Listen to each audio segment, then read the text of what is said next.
Recording in progress. Okay. We good to We go? good to go? Good evening. Good evening. And And welcome to the South Burlington Development Review Board for January 18th, 2023. My name is Dawn Philibert, and I'm the chair of the DRB. And with us tonight, other board members, Stephanie Wyman, Quinn Mann, Mark Baer, Dan Albrecht is on the phone, and Marty Gillies and Marla Keene are here from the Planning and Zoning staff. Thank you for joining us. This meeting is being recorded. There's a couple of ways to participate. You can either come, as those in the audience have, and attend in person. You can attend virtually. I'm hearing some feedback. Is there a reason for that? Okay. And you can also call in, but what's important is that I turn my phone off, and that whether you're attending here in person or calling in or attending virtually, that you sign in by either signing up on the front table with your name and contact information. And if you're attending virtually, please sign in and provide your contact information in the chat room.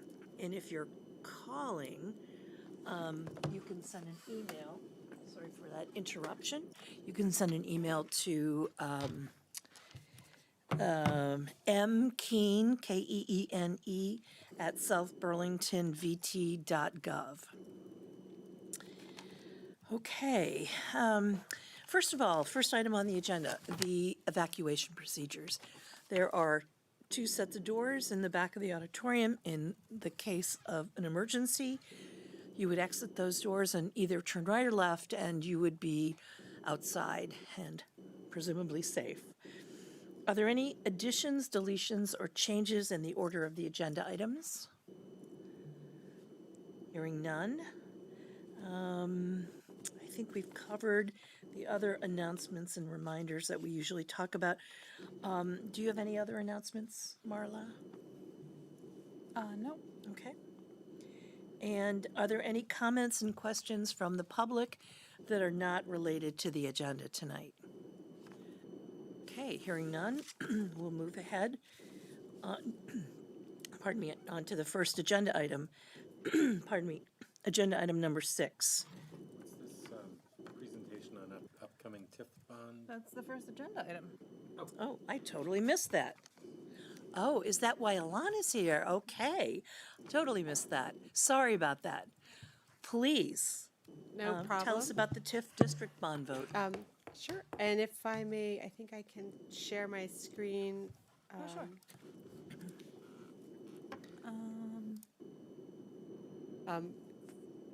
If you don't know me, my name's Alana Blanchard, and also for the record, my title is Community Development Director, and I'm very grateful to you for allowing me to present some information about an upcoming bond vote. It's actually Article 4 on the ballot. Let's see if this works. Never sure if we're. Yes. Okay. Good. All right. Great. So this March, town meeting day, Article 4 is going to be on the ballot. It's our last 4 projects are up for authorization from the voters for the council to issue debt to finance those 4 projects. And I'm going to give you a brief presentation on the projects, what a TIF district is, and what the question is that will be on the ballot, and then where you can find more information. There's a lot more information. So I'm going to try to be brief today. I see you have a good agenda ahead of you. So the City Center TIF district, it's about 100 acres. It's bounded on the west side by Williston Road. I'm sorry, the west side by Dorset Street, the north side by Williston Road, and the east side is Hinesburg Road. And it does include San Remo Drive. So in a TIF district, the way that it functions is that in 2012, the city established the TIF district. It was approved by the state, and that froze all of the land values in the TIF district. And that's all the values inside that blue boundary. And then each year going forward, all of the taxes on that value continues to go to the city and to the ed fund where it would normally go.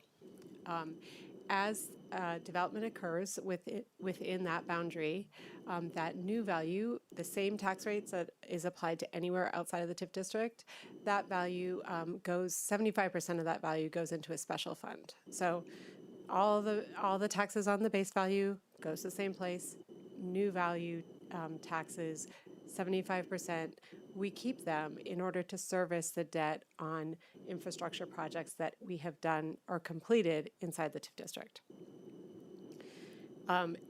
And that's a huge deal because that's the education as well as the municipal tax. And if you've ever looked at a tax bill, and if you haven't because maybe you're a renter, about a third of that tax, of those taxes goes to the city and 2/3 of it goes to the state. So that means that, you know, this very special opportunity for the city to invest in public infrastructure inside or benefiting the TIF district. And there aren't that many in the state. We're very lucky to be able to make these investments. And so 25% of that revenue still goes to the city and the ed fund where it normally would. And just so you know, the state as a whole makes up that taxes that would normally go to the ed fund. So it's actually a state economic development tool. It's not coming directly from what would have gone to the school. So we're bringing this to the voters, meaning the city council is bringing this to the voters in March 2023 because it's really our last opportunity to bring a vote before our deadline to incur debt. We need to do if we're going to issue bonds on this, we'll need to complete all the paperwork by March of 2024. So this is our last vote. We're not in a presidential election. March is our big opportunity. And then that revenue, we actually started collecting revenue in 2017. The city would continue to, or will continue to collect revenue until 2031, and that stays in that fund if we have excess until all the debt is paid off. So there are 4 projects. East-West Crossing, which is the walk-bike bridge over I-89, the Williston Road Streetscape, which is only on the south side of the street. It's a shared use path between Dorset Street and Midas Drive. Literally on Williston Road in the right-of-way, will not affect the roadway in between the 2 curbs.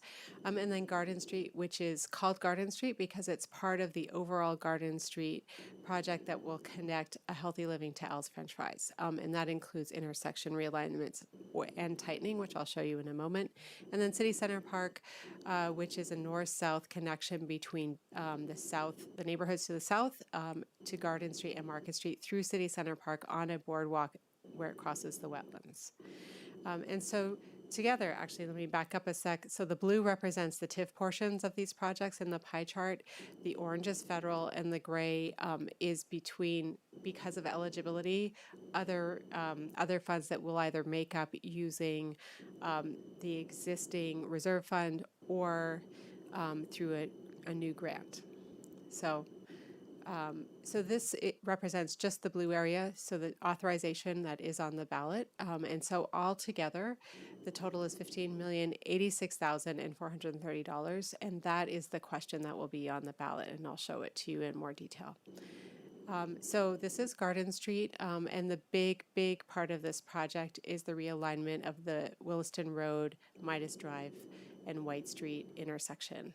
So if you've ever been driving through this intersection, you probably know why we're realigning it. And if you've ever wanted to cross there on foot, there are no crosswalks across Williston Road at this intersection. So this will bring some big improvements.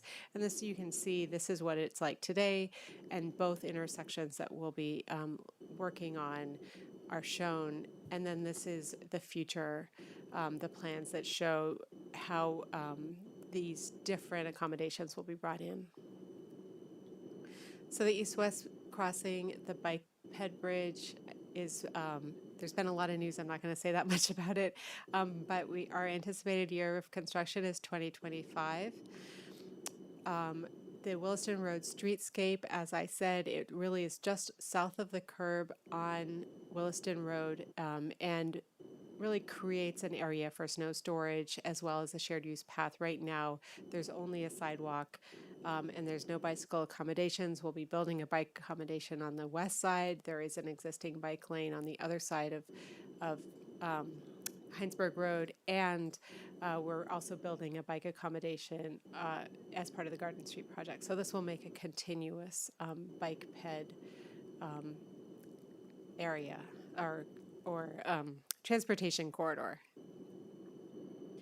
And so here's City Center Park Phase 2. This is actually the most straightforward project because we already have the land for it. And so we're hoping that we can get it at least beginning construction in this year, if not next year, if it is authorized.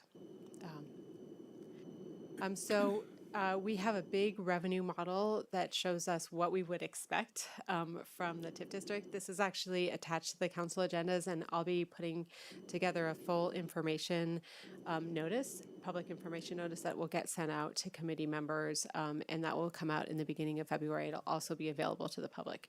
But I just wanted to give you some highlights of a preliminary model that we put together. And what is always good to know about TIF districts is a yes vote will not increase the property tax rate. There are caveats to that, but the basic principle is that new development is used to service the debt in the TIF district. So when we build the model, the first thing we're going to look at is what is in the works. So what has been through some part of permitting. The biggest thing right now is Catamount Run. And this actually shows all of the property that's been developed or is in development or has been shown on as part of a permitting process for the Snyder Braverman property, which they've contracted. It's actually owned by South Burlington City Center LLC. And so the red represents Catamount Run. The purple represents projects that are in development. So the Prospect Place Apartments on the lower left, that one just broke ground last month. Union Place is about to open, the others are developed. And then the pink represents things that they have not said when they will develop them, but we know that the red is planned to open by 2026. So that's what they've contracted to deliver to UVM, which is a major investor in those red buildings. The two that are in construction right now, Union Place and Prospect Place, which are the UVM MC. So UVM Medical Center has a big investment in those projects. Combined, that's 476 more homes, and that adds a lot to our taxable base. So when we look at that new development that's in the pipeline plus what's existing, and we look at, year one, I have up here year one, and then I have year 2037. The yellow is that pipeline number. So that represents that each year the TIF district would receive $3 million in tax revenue into that fund in the last year. So obviously, right in 2018 when we started, we were at 72,000. So we will be building up each year to get to that number. We also model the other parts of the TIF district that have not been redeveloped yet. And so, I think as we move forward and we get our projects built, our job is really to reach out to property owners and developers and start to work towards more projects within the TIF district. And then, so you can see at the bottom, the increment total. If we look at all projected development being built, that's 47 million. If we look at the existing development in pipeline, that's 32 million in terms of what each year if we take it all together. So obviously there's, an upside and also a downside. We've got considerable opportunity, but also a lot of risk. And so the city does have a CIP reserve fund. The tax rate that you currently pay is contributing to that CIP reserve fund. And that reserve fund pays off the debt on this building. It is also saving up to pay those gray areas if we don't receive grants. And it provides a cushion for cash flow so that as the increment builds up, there's funds in place. It also will serve to reduce the impact if there is a shortfall. And so I think our job is really to work on getting development to happen. It's to look at federal grants opportunities for transportation, which we know there are a lot right now. And so essentially, we want to come out somewhere. We don't have to come out at 47 million, but we don't want to come out at 32 million either. We don't want all the development to stop with Catamount Run. And, the purpose of the TIF district is really to make this a dense, walkable area and bikeable area. And so that's what we'll be continuing to work towards. So all TIF debt is general obligation debt. That means that if there is a shortfall, it is backed by the full faith and credit of the city, meaning that we will need to pay it one way or another. And this is the question. And so the question, we have all 4 projects as one question. And then right now, you see this and it's all in nice little paragraphs. It may just show up as one big paragraph, which is what happened last time with this building when we had City Hall, Library, and Senior Center, and then it all came in to run one paragraph. So that's my presentation. We are presenting this to you guys because we know you're super volunteers for the community and you talk to people, and so we want to make sure people are educated and know where to find information and can answer questions. So thank you. I have a couple of questions, Yes, Alana. Thank yeah. you for that presentation. Why is it, you said this is very, pardon me, unusual in Vermont. Why is that? If this is such a good opportunity, why aren't more municipalities taking advantage of this? So the legislature is very protective of TIF districts. And so right now the legislation only allows one TIF district per community. For a long time, there was a cap on the number of TIF districts that would be allowed within the state. And I know there has been some interest in a smaller program so that you could, let's say you wanted to redevelop a block in more of a village or a town. And that hasn't progressed yet.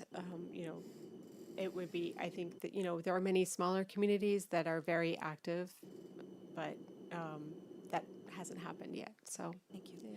My second question is, what's being done? I think it's great that this housing is being created.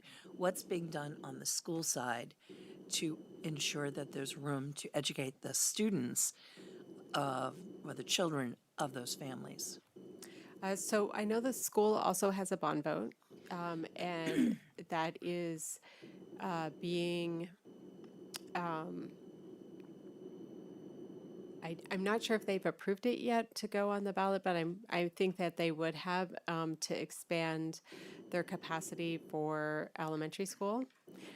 And I know that the steering committee is coming up on Monday, but I'm not sure if they have announced additional activities. I know that they've done over the years many different exercises, and I know that they have been talking to the council about impact fees for the additional modules, but I don't know beyond that if there has been additional planning. Okay, thank you. Yeah.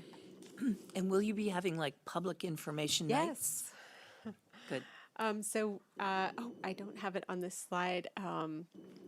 I had it in a different slide from this morning. So there will be public information sessions in February. I will send them to Marla so that you have them. I know one of them, though, is #LoveYourCity. It will be on Valentine's Day.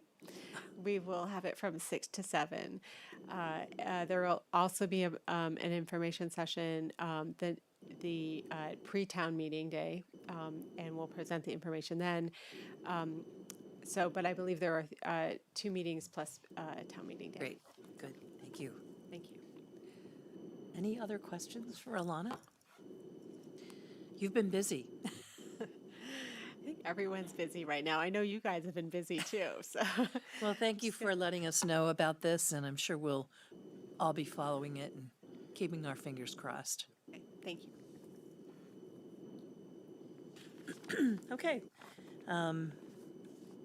Number 6 on the agenda. Continued site plan application SP 22039 of David Hauke to amend a previously approved site plan for 21,420 square foot mixed-use building. The amendment consists of constructing a 3,550 square foot third-story addition, which will be combined with 4,600 square feet of existing building and used as 6 residential units with 16,605 square feet of commercial space to remain at 370 Shelburne Road. Are there any recusals before we or disclosures? Okay, who is here for the applicant, please? I'll do a disclosure. I'm sorry, your name? It- I didn't get your. Jessica, okay, thank you. And Madam Chair, I'm going to swear you in. Would you raise your right hands, please? Do you solemnly swear to tell the truth, the whole truth, and nothing but the truth under penalty of perjury? I do. Yes. Thank you. Madam Chair, Yes. just a disclosure, Dan Albrecht, I live about 2 blocks from here, from the location. But I do not think it will affect my ability to be fair on this application. Okay, thank you, Dan. Any others? Okay. I was not here the night you did your presentation in December. Not that you have to redo it by any means, but I wonder if you could start out by giving us just a short overview of what brought you to this point, and then we'll go ahead and start reviewing the staff comments. Sure. So we're trying to redevelop the rear portion of the property as former grocery market way back in the 60s. And the area we're looking at was a loading dock, and so there's a second floor up there above, where the retail, or in addition to the retail space in the front, that is basically vacant. Has no real use, and we're trying to redevelop it as 6 housing units. Thank you. And this, I have the wrong project up, sorry. I have to go back. This is the building that the post office and the fish and chip shop are in? Correct. Okay. And so, I'm sorry.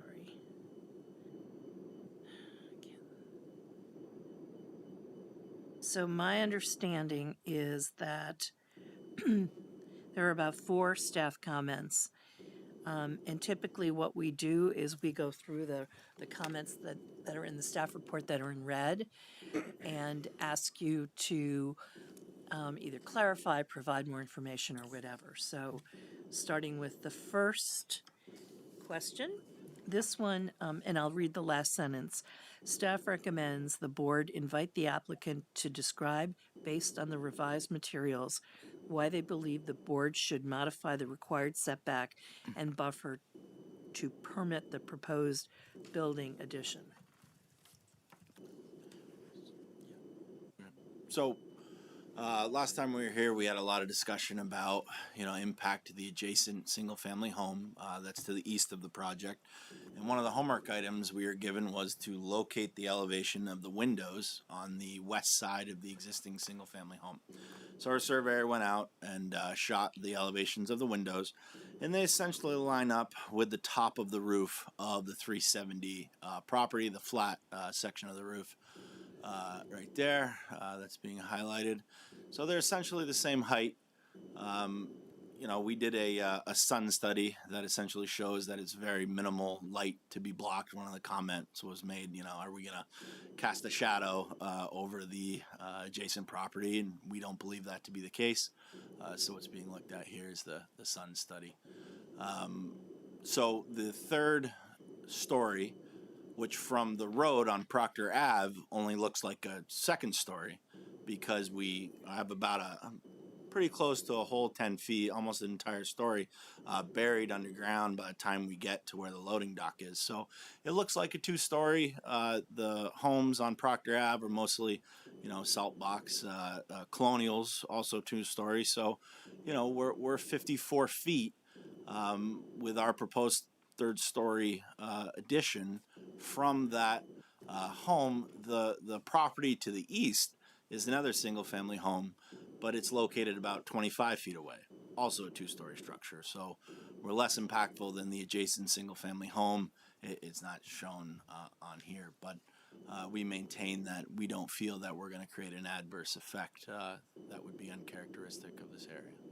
Incidentally, the ability to show us the shade on solstice Yeah. in December and June in this graphic way is amazing. Yeah, Very that was impressive. Jess. Wow.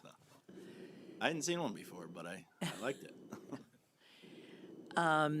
So, board, what are your thoughts? Can you go to the previous page? Yeah, so that one I think shows it really well because the board was talking about like how does the home relate to the proposed addition. So you can see that middle, I don't know, Mark, what do you call that band around the middle of the new building? That's where the existing roof is. Correct. Oh, right. Probably a word for that. Probably something fancier than band. I mean, is it just like a little roof edge band kind of thing? Or is it just just the existing cornice line Yeah. of the Yeah, it's like, roof. Yeah, so that essentially is That's the where same it is. elevation as the sill of the window. And as Proctor, grades down, as you get closer to Shelburne Road, the second story elevations slowly grade down as well. And we're And then keeping the consistent page with that. previous to that shows it, two previous to that, I think, shows it in sort of a flat view on the top. Right. So we didn't have the existing single family home in that diagram last time, but it's been added now. Okay. okay. And you're required to have, 65 feet between non-residential and, is that what I'm reading in the staff comments? Well, I want to be careful about the language, but yes. Because it's not required. It's that the standard buffer is 65 feet with 15 feet of it heavily vegetated. And the board can modify it when they feel that what the applicant has done creates the same effect. Correct. And one of the things we talked about last time, which is echoed in the staff report, is the conversion from commercial to residential, where the buffer is intended for commercial next to residential, plays a role in our opinion, Sure. in the reduction of the buffer. So. And are the tenants down below in favor of this? Have you received any pushback from them? No, actually, one of them wants to rent some of the space that is below the housing. Okay. And we're kind of holding them off until we find out if this is going to move forward. Okay. So we can do it all at once. But no, they're not. Okay. Other questions? One question I have is, and Marla, I didn't see the typical zoning chart, with heights and whether it's within the compliance. What are they allowed to have for building height in this district for the residential? Because I know, is it just directly across the street, there's a building that's much taller than that, correct? Yeah, this is one of the districts. So they're at the boundary. And the reason this is even a standard is they're at the boundary of the zoning district. So the residential is residential, and Okay. their C1R 15. And so the C1R 15 isn't governed by height; it's governed by number of stories, Okay. and it's 4. I want to say. 4 was our max, yeah. Okay, so they're under their zoning allowable stories, and the real issue is the fact that it's the setback difference between the residential building and this building, and whether it has the equivalent of like a 15-foot vegetative buffer. Right. Okay. One could assume that when the planning commission said 4 stories, when it's adjacent to a residential zoning district, they knew that that buffer was in place. Right. And the nonconformity is the setback requirement currently, Right. which we're changing the use within that setback, but we're not changing anything in regards to the actual building within that setback. I think it's The in the, additions outside. I think it's in the staff report, but what's the setback, or what's the distance between the property line and the proposed addition? Yeah, that's what I was looking for. I think it's in On there. the street Oh, no, No, just the- a second.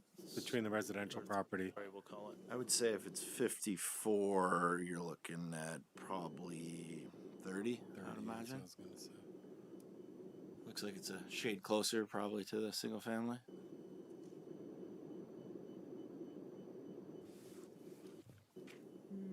Now, the proposed addition is highlighted as being all the way to the property line, but it's only the shoebox area, right? Not the full L shape? That's correct. Yep. Yep. Because the other part is existing and it's becoming like entrance, laundry, Yeah, whatever, it's a you know. community space. Right. Yeah, So it's that's not even a existing and not changing, and the addition is going above, you know, the area that's set back off the property line about 30-ish feet. unit. Correct. Okay. Yep. Okay, are we ready to move on? I am. Well, I have a is I there have a quick conclusion? question. Yeah. Go ahead, Dan. No, this is just a minor thing, but is Eric Farrell still the owner of that property? I thought it changed hands about 2 years ago. You're correct. I'm not sure who the new owner is, but it did change hands. Okay, but I assume that new owner is the one who got the notice then. Correct. Okay, So, just a minor thing, that's all. But Yes. so Marla, you're interested in whether we think the setback should be waived, modified. Yes. Thanks. I do. You I'm think? in favor of Okay. modifying it. Yeah, I'm comfortable with that Okay. as well. Okay.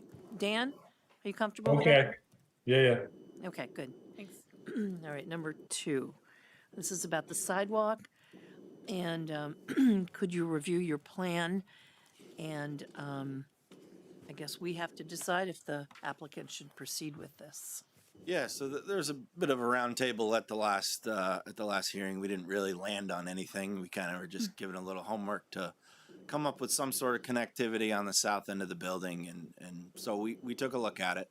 There are some service connections on the south end of the building. There's a gas meter. There's some power conduits on the side of the building. So if we are going to construct a walk there, we'd like to maintain at least 18 inches from the building, just a little bit of separation. We do plan on putting a crushed stone within that gap, so it's not a dead patch of grass or something like that. But we really have three alternatives. One is the do nothing. There is connectivity from the stairwells within the proposed units to get to the north side of the building. So all the units that are being proposed can get to the north side of the building. Okay, there is one handicap space within the parking lot, but there's also a handicap space within the parking lot, or 2 within the existing parking lot. So there is connectivity currently. So that's one option. Another option would be to construct a 4-foot sidewalk, but holding 18 inches from the south end of the building puts us at least a foot inside the city right away. Now, we've talked to Planning and Zoning and the Department of Public Works, and we can work out an easement with the city to keep that sidewalk privately owned and constructed within the city right away. So there's some legal work that needs to go on there. And then there's, we could construct a 3-foot wide sidewalk.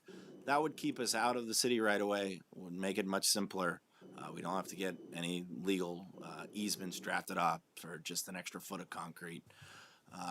So that would probably be our preferred approach if the DRB determines that that level of connectivity is required.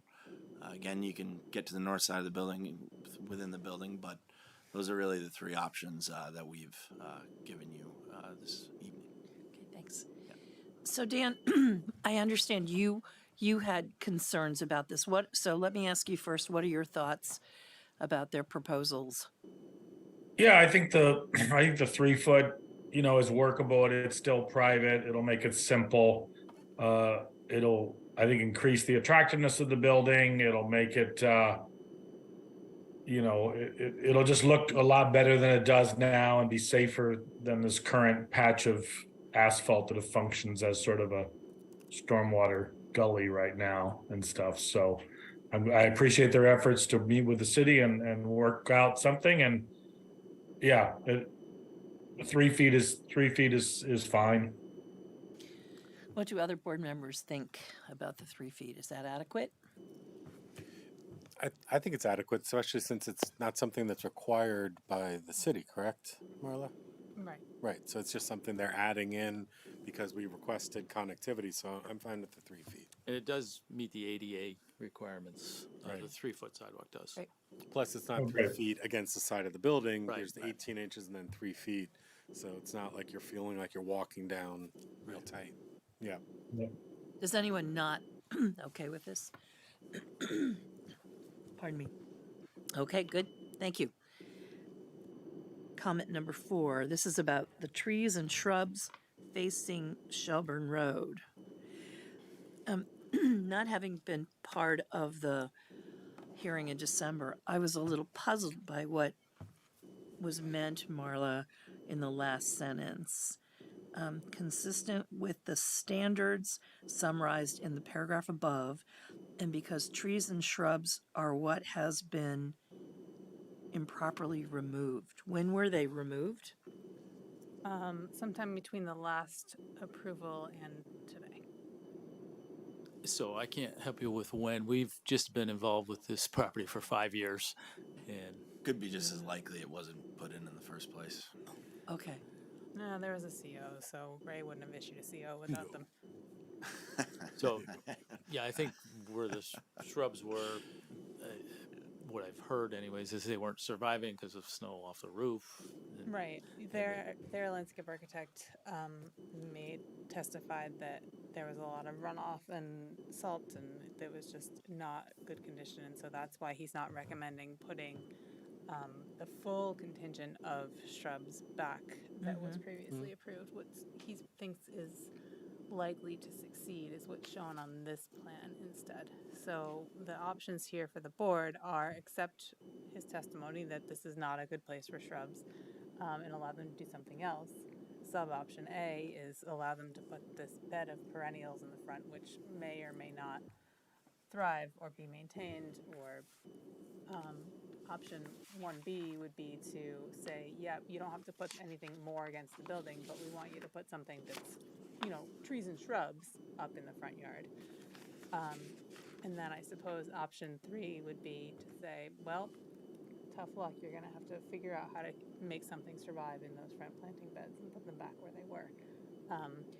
That may be putting gutters or putting like bollards to protect it from snow storage or something like that. Okay. Let me ask the applicant first. What are your thoughts? I would just soon put the money in the shrubbery where it's going to have the best chance of surviving, which I think we've shown on this plan. That it just as we said, between snow, salt, there's sidewalks there that the snow gets shoveled in that area during the winter, or slides off the roof. We do have some small gutters up there, but anyways, it's a pretty long run on that roof, and there's quite a bit of snow that ends up right where the shrubs originally were. So are you saying that on this picture or graphic, that long dark line To the left, the perennials. to the left, right there, Yes, that's what you'd rather do, is do vegetation there? correct. What do you think, board? And so this sort of gets into the fourth staff comment as well, is like, what should that vegetation consist of? Right. Because right now it's proposed to be things like echinacea and hostas. We did take, before we had vegetation, there's a city pump station and a little green belt at the corner of, so we did take it. It was discussed that should be removed from the right of way. The city accepts trees but not shrubs in the right of way, so we did take those out.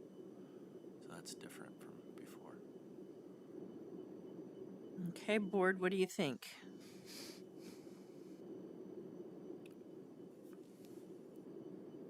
I don't think we want to do the like planting bed around the perimeter of the parking lot between the parking lot and Shelburne Road, only because I'm looking at street view and that looks more like a prototypical front yard with street trees and then a sidewalk.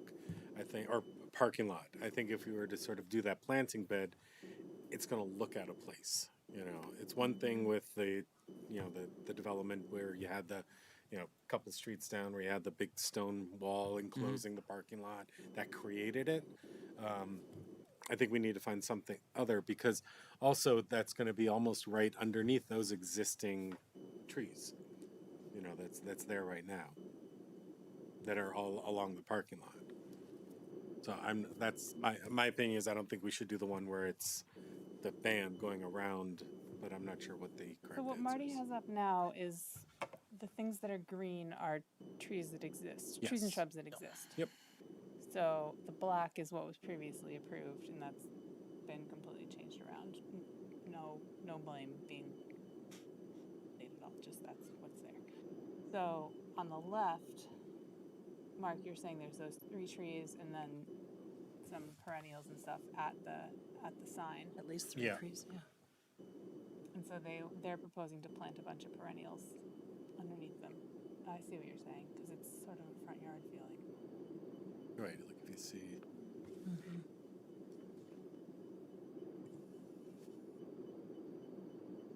Also, does that mean, bring the us back part to of- option, the first?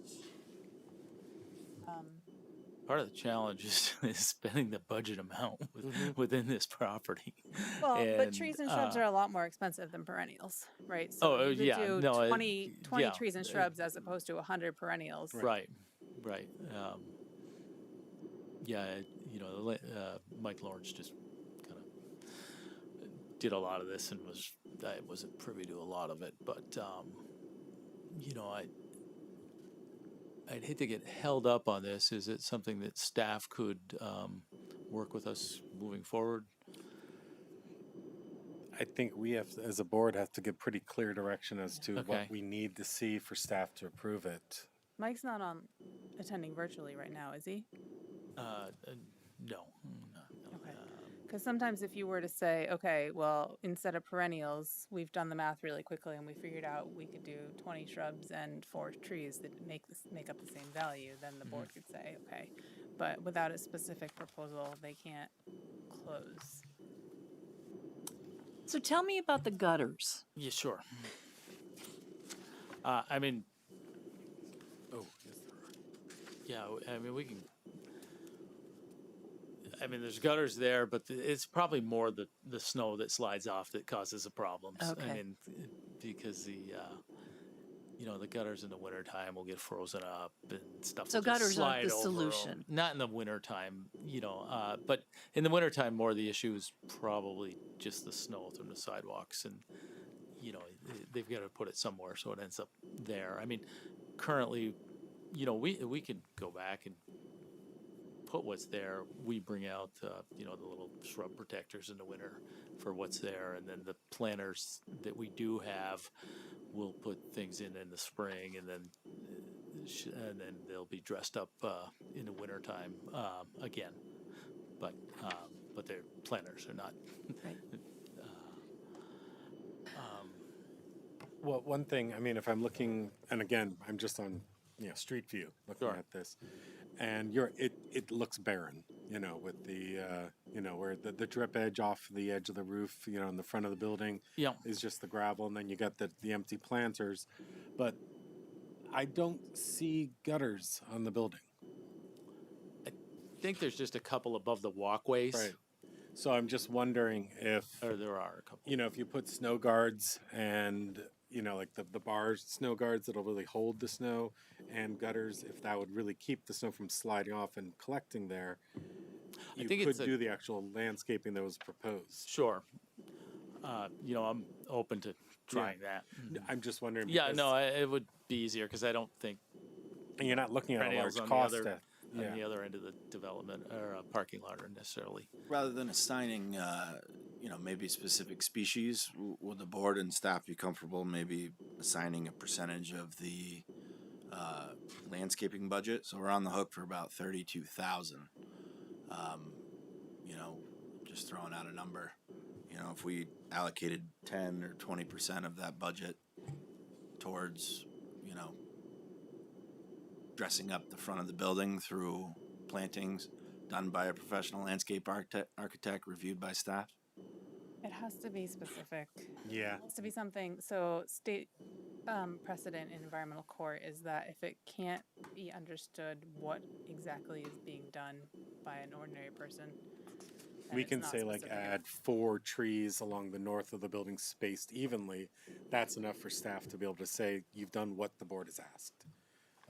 Saying you're going to add 10% of landscape Sure. budget with nice looking stuff. That's enough. Yeah. Yeah. We can do the same thing the city did around the pump station. No, I'm So, just kidding. and That's keeping in horrible. mind that there's a bunch of moving pieces here, right? There's the ones up in the pink box A that aren't there, and those have been rolled into that budget. And I don't think anybody's saying that what's there today is not as good, because I think that there is some like visual benefit to having those 2 parking lots feel connected rather than having an arborvitae hedge in between them or whatever. Yeah.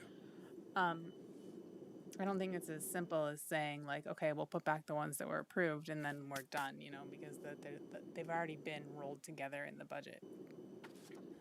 But I'd be happy to work with Mike before a continued hearing and get something that staff feels is all the way buttoned up, given the direction that I've heard today. I would like a little more guidance on how we're feeling about perennials, and this is kind of staff comment number 4. So if if you go back to the other sheet, that's the actual proposed, if the board wants to see, instead of a bunch of perennials, if they want to see the landscape budget shifted more towards trees and shrubs. It looks like in the staff comments above comment number 4, it says additional grasses and perennials along Shelburne Street are valued at almost 14,000. So if I could get some feedback on like, okay, all of that should be shifted to trees and shrubs, half of that, just a small fraction of it, I can work with Mike between now and the next meeting. And is it sort of two-pronged where it's what type of planting and where, right, is what we're, Yeah. It sounds like we're leaning more towards the existing front planting beds Correct. to try something there in combination with more gutters or something. Yeah, I think so. Because I think right now the front of the building is pretty barren. Yep. So he is proposing, if you go back to the plan, some trees along the front.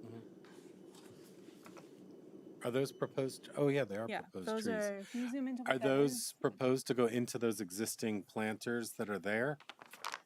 They No, I think Those are they're they're bigger no, they're than that. Okay. just be planted into the ground there. Okay. Well, there is that cat that sits in the window of that waves all the time. Chinese food. So is the breakout maybe of perennials acceptable if they're planted in that front? If we just change the location so we have the same amount of trees posed up front there. Well, I have a question in regards to that because is there anything about proposing plantings in the front of the building to meet this landscape budget when there was plantings that were there originally that are no longer there? Is there any of this about correcting previous site plan approval, or are we just looking at all this as whatever new planting? I'm fine either way. I'm just asking. Sure.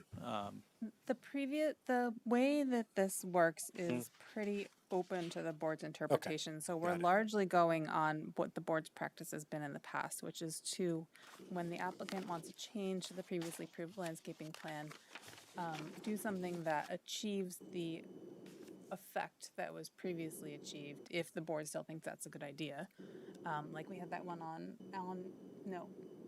next to Allen Road, Harborview Road recently, where the board said, well, of course you can't achieve the same effect because you're putting a building where it was. Yep. But, does it achieve the same objectives? Is it as nice as it was before? and then go from there.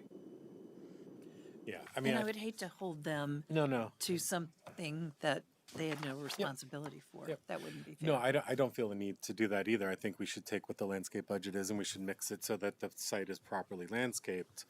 And I'm one thing I am a little worried about is putting actual trees in the front of the building because you don't have enough distance separation. They're going to crowd the building, you know. So I think maybe like some ornamental trees that don't get large, you know, only because of the distance. I'd love to see large, you know, trees, but I just don't think you have the distance before it gets too crowded. Like I hate when trees are planted so close to buildings that 5 years down the road the crown is crunching in and you're slicing up the side of the crown. So I think it's a mix of, you know, shrubs and perennials and some small ornamental trees that will give the barren gravel interest. planters, you know, some soft feel to it and some green space. So Mike's testimony when he presented this on December 6th, Mike Lawrence, the landscape architect, said the trees that they're proposing are columnar, which he thinks will be more successful there. Yeah, there's the way that the roof is shaped, there are those cutouts. Yeah. Right? And I think the trees are placed in Yeah. those cutouts to try to let them get tall, but they shouldn't Okay. want to get too wide, I Right. think is what he was going for Okay. there. Yeah, I mean that would be a great concept if you can execute it. Yeah. Yeah. So Which is keep, where I keep think the those trees that are planters are. proposed. Yeah. Shift some. I'd say like a 50-50 split between some perennial shrubs and plantings in the front of the property and on the in the building planter beds that are currently barren. Do you think that might be enough, that statement, to take 50% of what's on the west side of the parking lot and propose it on the east side of the parking lot? I mean, everything's there.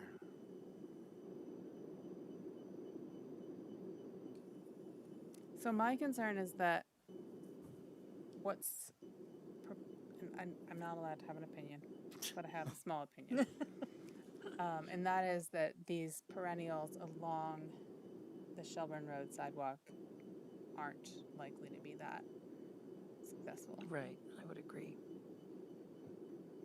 So I would, if I had the ability to have an opinion, it would be that some of that or most of that budget should shift to woody vegetation in that area instead. I would And if say there are perennials up against the buildings, fine. yeah, I agree with you. I think it doesn't want to be a strip. Those types of beds want to be like in landscape beds rather than a buffer strip. So I agree with Marla that strip, even if you took 50% out, you're pretty much guaranteeing 50% failure. Yeah. You either want to supplement an existing bed, make it a little larger, a little more substantial, or move the majority of it against the building. You know, I'd be in favor of moving it towards the building, and I would too. I don't think it's needed along the parking lot. Okay, does that give you enough to work with, Marla? Yeah, we might have to make Mike watch the video, but I will try to work with him. all right, sure, I should. So are we saying that's enough not to have to come back? No, they No, we still have to come back. continue it. But I think it's enough for me to work with Mike. Oh yeah, I agree with that. I was just trying to see if For the there's a next way meeting. Yeah, is there any way we can I doesn't save sound our right. own some? So I guess my question is, if we're saying we don't want the plantings along the Shelburne Road side, right? We don't think they'll be successful there, or appropriate there. But we're taking that same amount and putting them in the beds along the front of the building, and maybe that little island that comes out at the top there. Is that not I mean, the math is already done for these plantings. Are we saying we need to supplement or change what those plantings are? I guess that's not what I understood. What I understood is that put an appropriate amount of plantings up along the building, and then there will likely be some leftover that can't fit there. Sure. And that leftover that can't fit should be either What is it? And discrete beds Yep. or woody vegetation along the So street. is it descriptive enough to do what you just said along the building, and then maybe the balance gets allocated to the bed in the northwest corner? And it's really the only other space we got them.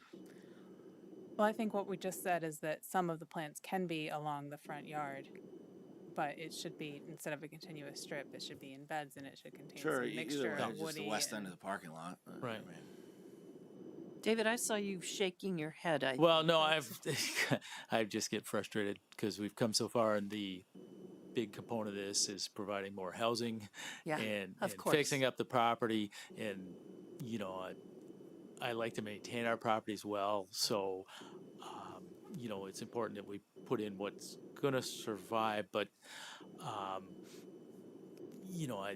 like to just let the professional Mike, who I should have had here this evening, but I thought this was kind of already dealt with. But tell us where to yeah, and where to put it, and there's a certain dollar amount we've got to spend.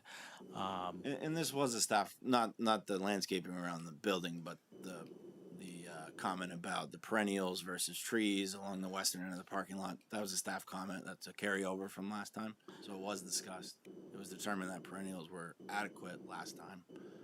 But understanding that, obviously things change, and if we can move them to the east side of the parking lot, and maybe whatever the balance is, we could leave on the west side or in the northeast corner and have a chance at closing our meeting. I don't know if that's Well, descriptive tell you what. enough for you, but The board has 45 days to issue a decision once the meeting's closed. Yeah. Right? Why don't we move this towards a draft decision? Have you come work on stuff, and have you come back to present it. We'll work with Mike so that staff feels confident that it's consistent with the board's expectations, and then you can have a pretty perfunctory hearing the next time, and the board can, sign it a couple days later rather than 45 days later. So we'll be ready at the next hearing to close as long as the board, checks the box that the landscaping is good with them. And that puts the next hearing about a month from now. Right. Okay, is that? might be as bad as we're gonna get. Yeah. And it is. Okay. And it's probably going to be faster than closing it, Yeah, then okay. having to have staff work with Mike, and then write a decision based on that, and then have questions. Did it really meet it? This way it's clean. Yeah, I don't really feel comfortable. Yeah, it's that this is clean. specific enough. Okay. Okay. It sounds like staff can have a draft decision and we can issue it. It's Okay. Yeah. No, I think that's fair. It's And- good. and the Thanks for reason meeting it's us in the a- middle. Yeah. Appreciate Yeah. it. The reason it's a month is because of the requirements for warning and public notice and whatever. Sure. So what would that date be? I think it's February 22nd. Marla, why wouldn't we be able to hear it the first meeting in February? Because for the first meeting in February, I would need their revised materials tomorrow. Oh, So that gives them 2 weeks to work on it. So I need stuff 2 weeks before the hearing. yep. So that gives them 2 weeks and me 2 weeks. Okay, got it. Still sounds like that's going to be quicker than trying to Yeah. finagle the gray area of. Sure. It allows us to get going on state permits, so Yep. not a huge deal. Let me But just confirm that it's the 22nd, because that's a Wednesday, but that is the date I had in my head. town meeting day. In Oh, February? no, that's March. That's right. Wednesday today. Getting back to Wednesdays. It might be President's Day or something that Monday. Yeah, I have it as the Wednesday as well. Okay. February 22nd? Yep, Wednesday. And I also want to see if there's any public comments to be made. Are there any members of the public who have indicated they'd like to provide comment? Okay. So thank you for your time and patience, and we'll see you here in a couple of weeks. So we have to do a formal motion to continue? You do. Oh, I'm sorry. I entertain a motion. I'll make a motion that we continue agenda number 6, SP 2239, 370 Shelburne Road to February 22nd. I'll second that. Any discussion? All in favor of the motion, say aye. Aye. Opposed? Motion's carried. Thank you. Okay. We'll see you next And month. so are we just focusing on the landscaping at the next meeting? Like if the guy that wasn't here. I think that if there were other issues that we needed to focus on, they would have been in the staff report, and we Okay. would have stumbled upon them tonight. And Okay, you know. so we're okay with the other 3 items, or the staff is, or you guys are leaning towards okay with those 3, with the buffer. Frank was pretty tight about the shade on the adjacent house. Is that what you're referring to? Pardon me? Frank was pretty up in arms about the shading on the other You're person's right. bathroom He window. was the one that brought and he's that not up. here, so No, but that's okay. in deliberations, The I don't know. board decided that they were Yeah. okay with it. I mean, I don't want to come back and say, oh, we want a 65-foot buffer. And Yeah. No, I mean, you have a majority of the board here. Yeah. You have 5 members who said Sure. they're okay with it. If Right. we have a split vote, we have a split vote, but you have enough to get a Okay. yes. Yeah, Great, I think then that's the perfect. intention's to have the draft decision Right. ready. So Yeah. Okay. should be very. We wouldn't get it to a draft decision if we weren't comfortable with Okay. I guess- 99%. Yeah, I guess I missed that We part. need to fix Marla's that. got enough to do. She doesn't need Yeah. Yeah. Okay. keep She changing wouldn't offer you a decisions. draft decision That's if she right. wasn't comfortable with That's where right. the board is. Yeah. So thank you. All right. Thank you. See you next month. So have Mike reach out. Yep. Okay. Okay. We're good. All right, item number 7, final plat application SD 2301 of 111, no, JJJ South Burlington LLC to amend a previously approved plan for a 291 unit planned unit development. The amendment consists of establishing lots around 30 previously approved single-family home sites and creating one additional 0.20 acre open space lot to be maintained by the HOA at 1580 Dorset Street and 1699 Hinesburg Road. Who is here for the applicant? Brian Courier, Larry Burke. All right. So we actually, let me get mine up here. So you need to swear Brian in. I will. Okay. Okay.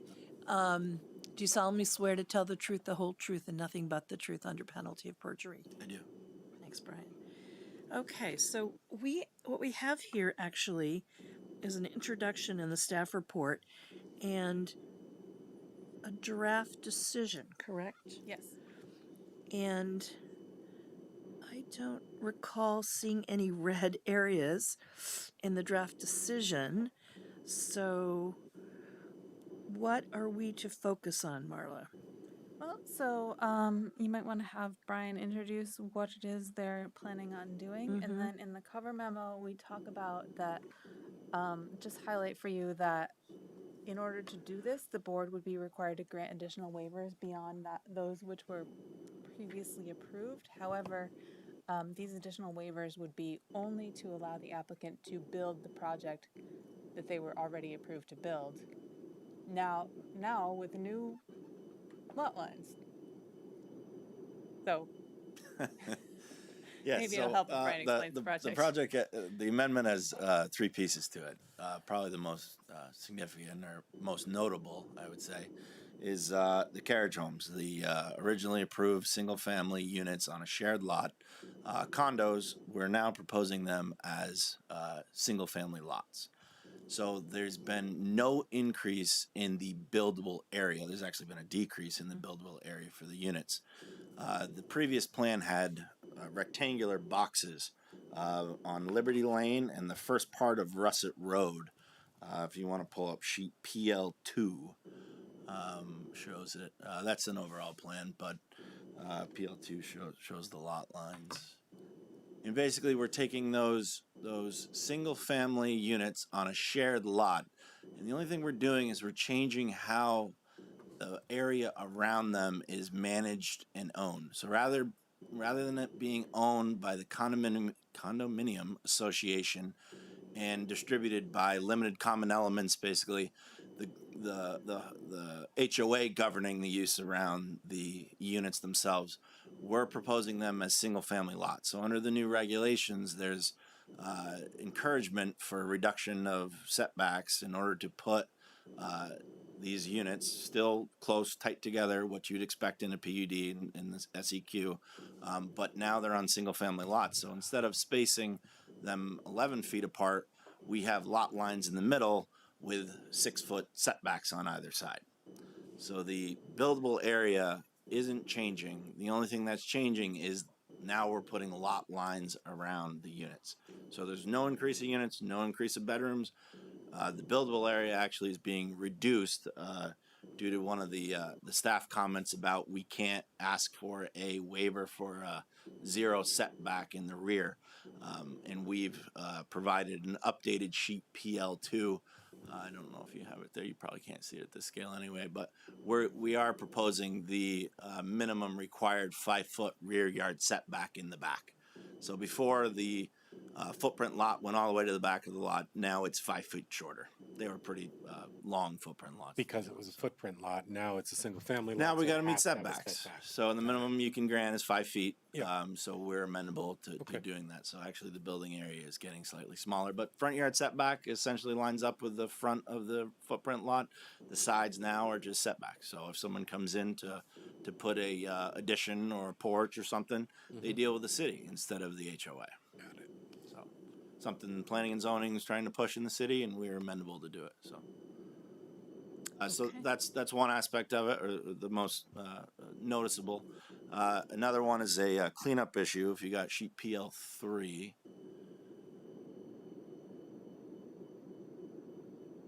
or maybe it's 1. Let's go to 1.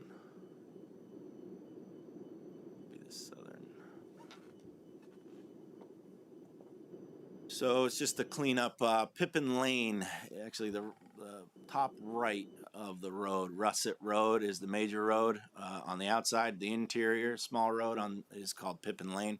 The area in the middle is the 2/10 of the open space that now we're creating a lot. So originally that did not have property markers associated with it. It was part of the right of way. So under, technically speaking, the attorneys, when they were writing up some of the legal documents, noticed that the irrevocable offer would have given that land over to the city. The city had no intentions of taking it over. It's really just a mistake. So we're now plotting that in that open space will be maintained by the HOA instead of. And what will it be?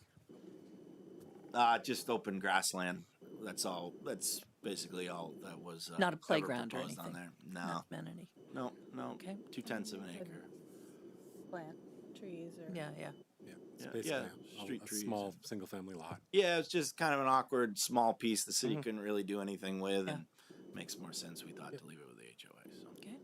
And then the last piece of it isn't really a DRB issue, but the Champlain Water District has now allowed the construction of PVC water lines. It was originally approved before they did that. Ductile's really hard to get nowadays, so we're proposing PVC water lines.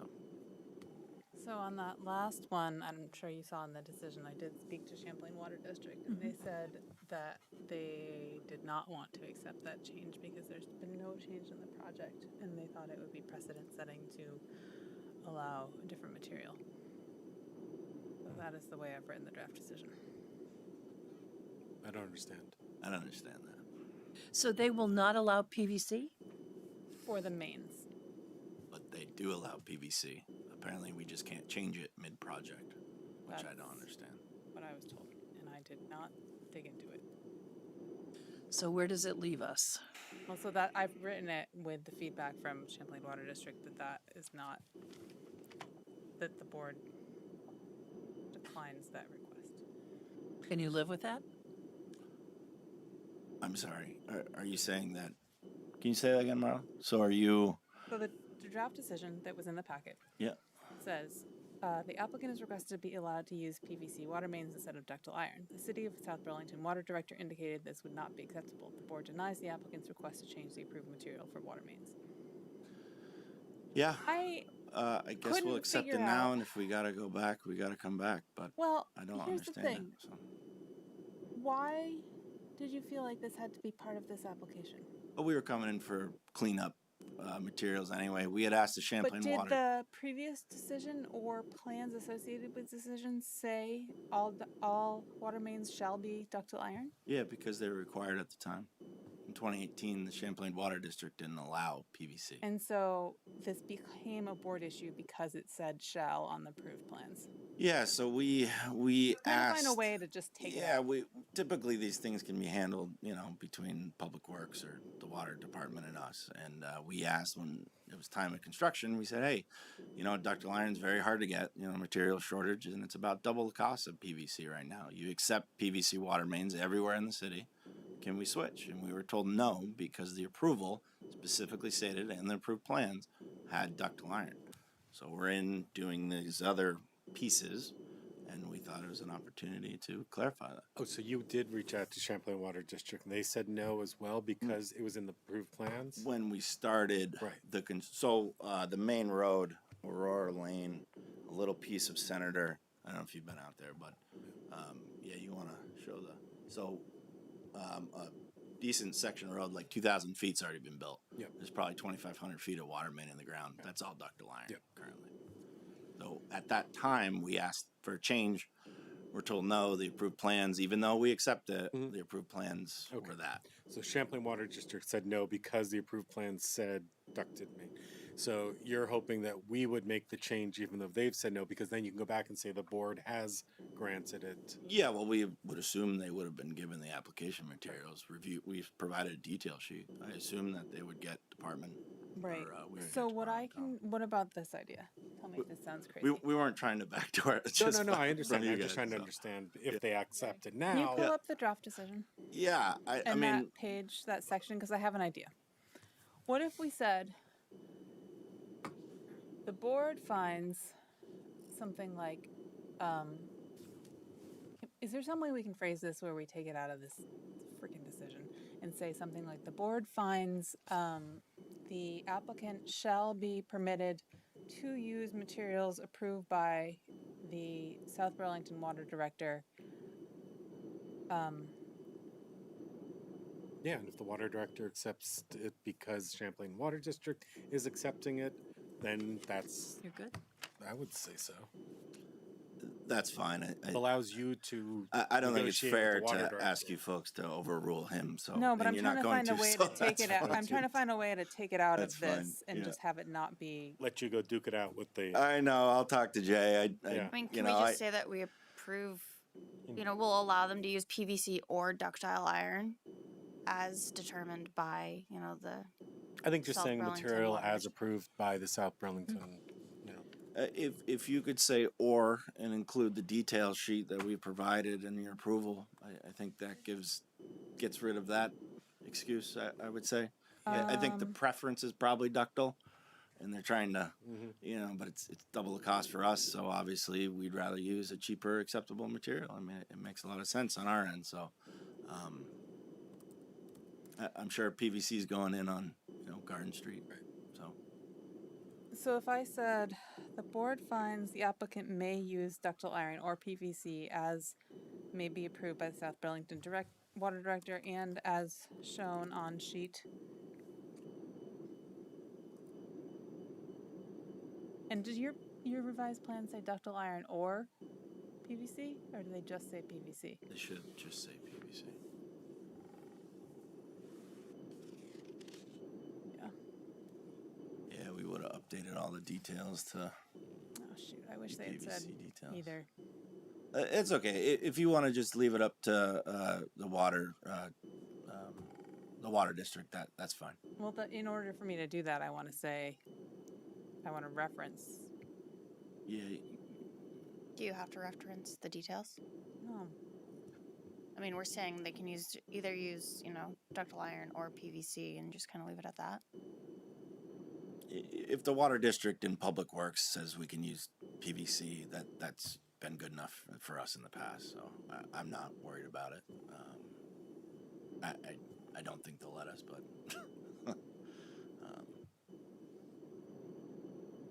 So just say the board finds the applicant may use ductile iron or PVC Yep, you can strike this from the for water approved plans if you think it will. as may be approved. And then strike sheet 17 from approved plans. Okay, so I'm going to take that previous sentence that says the board denies. I'm going to say City South Burlington Water Director indicated this not be acceptable. The board finds the applicant may use ductile iron or PVC. It's a little clunky, but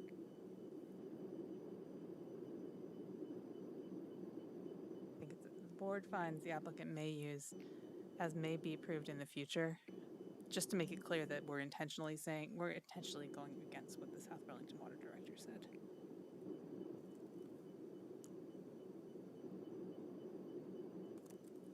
Okay, I can do that. Any other discussion point based on the draft decision, findings, conclusions? Board, applicant? So this I'm all leaves you set, with thank you. some footprint lots, right? The duplexes? The duplexes remain on footprint lots, correct? Would you explain to me what a footprint lot is versus the other kind? Yeah, so typically what you see is either a footprint lot or a limited common element. Both condos, just the way the legal documents are written, are slightly different. I'm not an attorney, so I don't actually write the doc, but effectively the difference is with a footprint lot, you own the land around your foundation. Basically, coming out of the housing crisis, HOAs or condominium groups were going bankrupt, and banks were worried about, well, if you're part of that association, what happens if you don't own the land underneath your own unit and that entity goes bankrupt? So it basically just came out of the housing crisis. Banks prefer it. It helps with financing. It makes the legal transactions, the closings, a lot simpler. So most developers prefer to do footprint lots, but effectively when you walk down the street, they don't look any different. Right, than anything okay. else. So the ones on Summerfield Ave, those were done on shared lots. So those were done via limited common element. So essentially, every time a closing happens, we would record a Mylar that showed a boundary around the unit plus a little extra in the back that was a limited common element. It was not owned by the homeowner that owned that unit, but he had specific rights that no one else in the neighborhood had to that land. Okay. So it effectively works the same way, just the legal mechanism and the way the banks perceive it to be is slightly different. Okay, thank But, you. Yeah. So, fun fact about footprint lots, because you're saying that developers prefer them, but what I understand, and correct me if I'm wrong, is that developers prefer them over the limited common element, but would prefer lots. Real lots. If setbacks are allowed to go, Right. which is why They're we're done. changing Building the are ones done. in the middle. Right. Yeah. So what happened in the LDRs is there used to be, this is all background and not important for this conversation, but I think it's important for the board to understand. There used to be no more than 5 foot setback, and that's what made them change the building envelopes on the single family lots. The LDRs have been updated to now allow 0 setbacks when there is a shared wall. Hopefully eliminating the need for footprint lots ever, because if you're, say, units 125, 126, 127, 128 are 10 feet away from each other, they can have a 5 foot setback on the non-shared wall, 0 foot setback on the shared wall, and then they can be real lots. Was that because Frank said enough times that he? Yes. Yeah, when That's Marla good. told me Frank Yeah, wasn't that's going to good. be here tonight, I was upset. No, What? Frank raised a very valid point. You know, Yeah. we said that's what we've always done. He said, but that's not what the regulations say. So I'm glad they fixed it. They create zoning challenges too, because if they're perceived as lots, you assume setbacks, coverage, everything that goes with them. So some towns refer to them in their zoning regs, and some don't. And Right, it's they're really different in difficult every when somebody town. comes in for an addition Sure. that has a footprint lot, and then we say, well, you don't own this. Nope. You have to go get the signature of the HOA, and they say, Yeah. what are you saying? I don't Right. own this. Yeah. So we kept the footprint lots and the duplexes because about 4 of the foundations are in the ground. We're working on a 5th now, but also, being in a duplex and they're very tight. They're in a different zoning district. It's like double the density there. Yep. We felt going in for an extra, a sunroom or something like that shouldn't be allowed. And that was something that we wanted to include in the HOA docs. So we're using that mechanism to kind of stop those sort of things on purpose. On the north, where there's a lot more space, in the middle, we're going with the lots. Okay. Okay. Anything else before we ask for public comment? I don't see anybody here. Is there anyone online that would like to make a comment? Marty? Okay. All right. So I would entertain a motion to close.